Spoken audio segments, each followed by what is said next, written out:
Chapter 29. He still found it hard to believe that after all these years they had seen her there again. But their time had been too short. He'd wanted to say more. Have talked about what happened, to have tried to explain. He tried now to say these things in a letter, but couldn't find the words, so what was he going to do? He would just have to write without worrying how it came out, without the emotion being burdened by explanations. The most important thing was to stay in touch, so perhaps he would start by telling her about Nigeria, about how things had gone from bad to worse. He would tell her about the schools and hospitals that were closed and the civil servants who had not been paid. But this was all too depressing.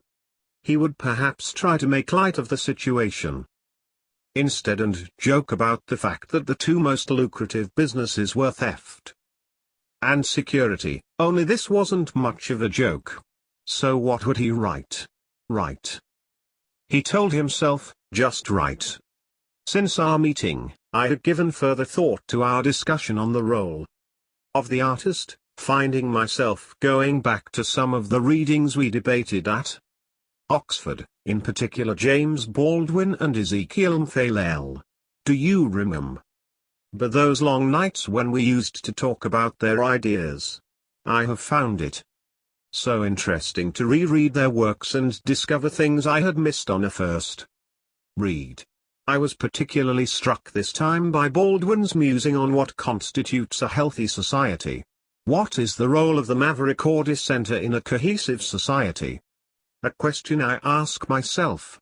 Where exactly do I fit? So often I feel out of place, and, by this, I am not referring to my stance against government policies. I consider my political dissension to be a necessity rather than the actions of a misfit, given that the majority of us believe the same thing. What I mean when I speak of not fitting in, has to do with a cultural sense of non-belonging. Would she think him crazy to be writing this? Would she understand? For example, I don't always comply with the demands of extended family. And I'm no longer certain about the existence of a God. These are both fundamental elements in our culture that one is not supposed to question. I also find that I tire of social interaction in a way that is deemed unacceptable to most people here, and this is where one of Mphalel's essays seemed particularly insightful to me now. I refer to The Fabric of African Cultures, which is an expose of the so-called elements that make up the African personality. These characteristics are obviously generalizations, but I believe they still ring true for much of the continent, even now 20 years after the essay was written.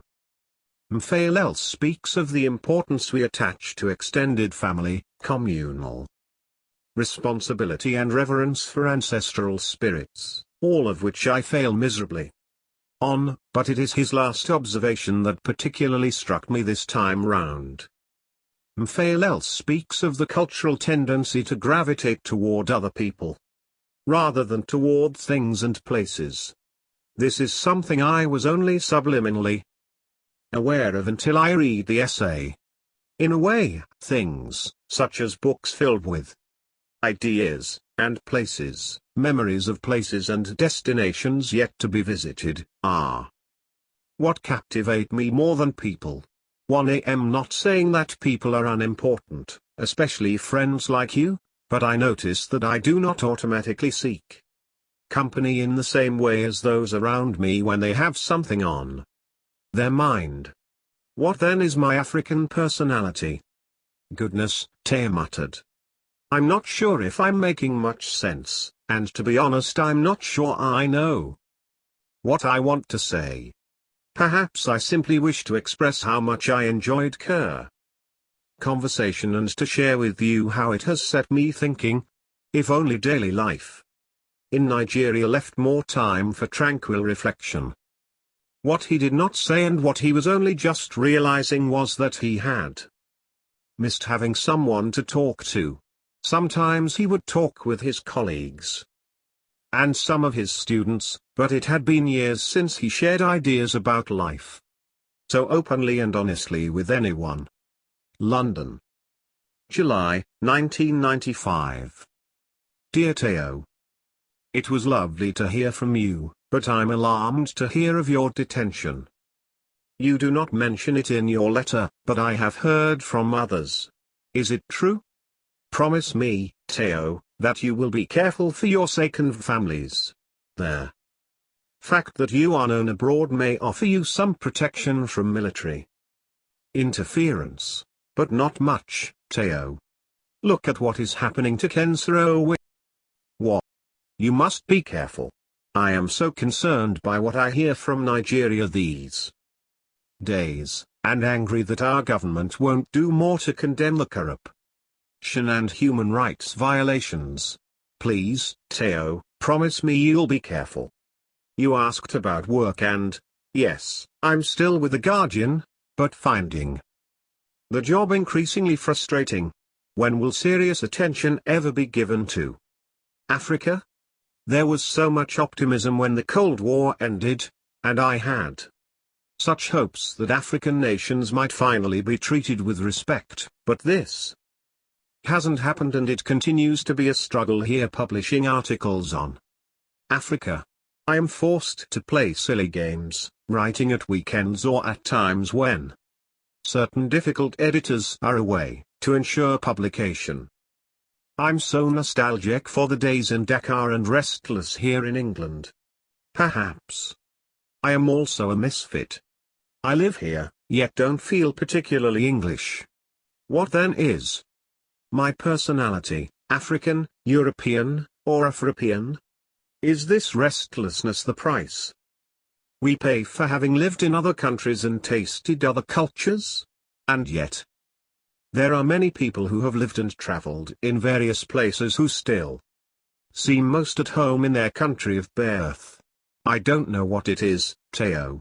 Do people like us just think about these things too much? I also wrestle with the question of who can write about Africa. Do I still have the right to report on African affairs now that I no longer live on their continent? Did I earn the right when I was there? I often think back to that Oxford Union debate and what Malcolm said about foreign correspondents in Africa. I also wonder about this notion of the insider and outsider that we once discussed in France. Do you remember? To what extent does being an outsider allow a person unique insights into a culture? To what extent might the outside status blind rather than illuminate? And then at what point does one cease to?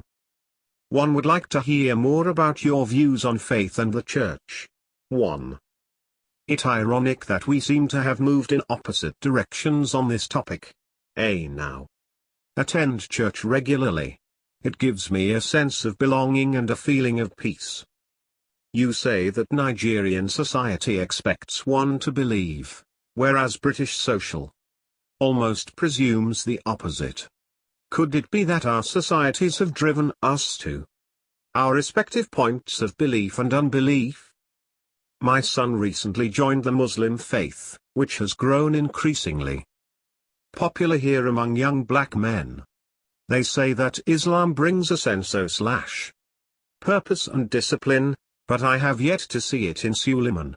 It has been a defunders core difficult year. Suleiman left university in April, just before finals. We don't know why and he won't talk to us about it. He was doing so well, but now he's employed and living with friends in North London. Edward thinks we should let him do as he wishes, but I find it hard. We used to be so close and now it's as though we are strangers. I feel guilty for not being a good enough mother. Perhaps I've focused too much on my career and not spent enough time with Suleiman. It's at times like this that I miss my own mother. I miss her all of the time. Of course, but especially now. I would have gone to her for advice or perhaps simply sympathy or empathy. I don't know, Teo. Perhaps it's always hard for mothers and fathers. Please be careful, Teo, and stay in touch. Love. Vanessa. November, 1995. My dear Vanessa. You are a wonderful mother, and Suleiman knows this. It is just a stage that he is going through and it will pass, you will see. You must not feel guilty. 1. Know that finding the balance is hard, but I am very proud of you, proud of you for being so good a mother as well as a writer dedicated to this continent. I am also touched that you are concerned for my well-being, but I'm fine, so you mustn't worry. I was detained for the so-called offense of showing my students perihensels, the harder they come. It was deemed subversive, but I was released shortly thereafter. It was no big thing, and one do promise you that 1 a.m. since one last wrote, Miriam has been back, but things have sadly not gone well.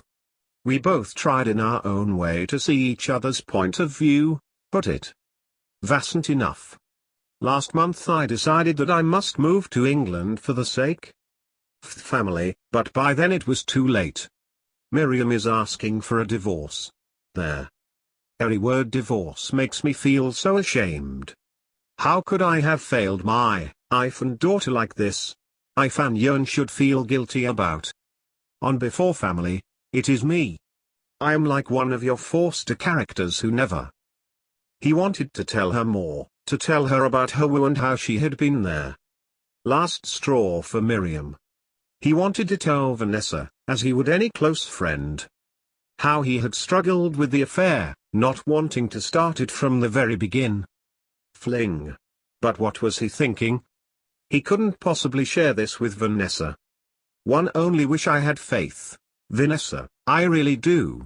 I still pray sometimes, but I lack the conviction that anyone hears, let alone answers, my prayers. Kemi blames me for what happened, and no doubt rightly so. When she was a child, we discussed all sorts of things together and I would tell her rise, but now we hardly speak.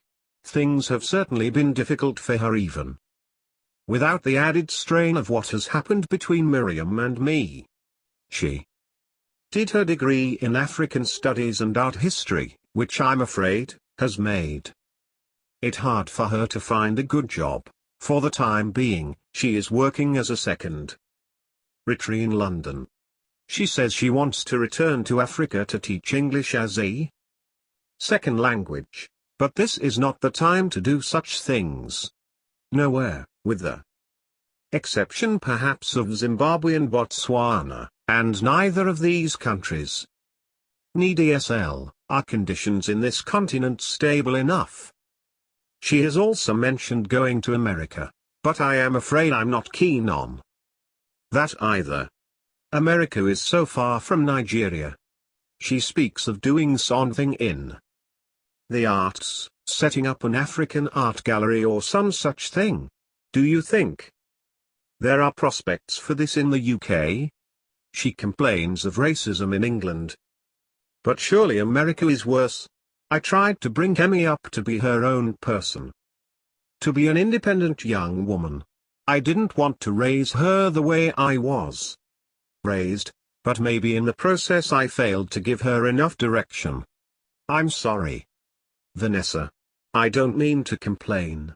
I think of you so often and wonder how you are. I miss you. Yours lovingly, Teo.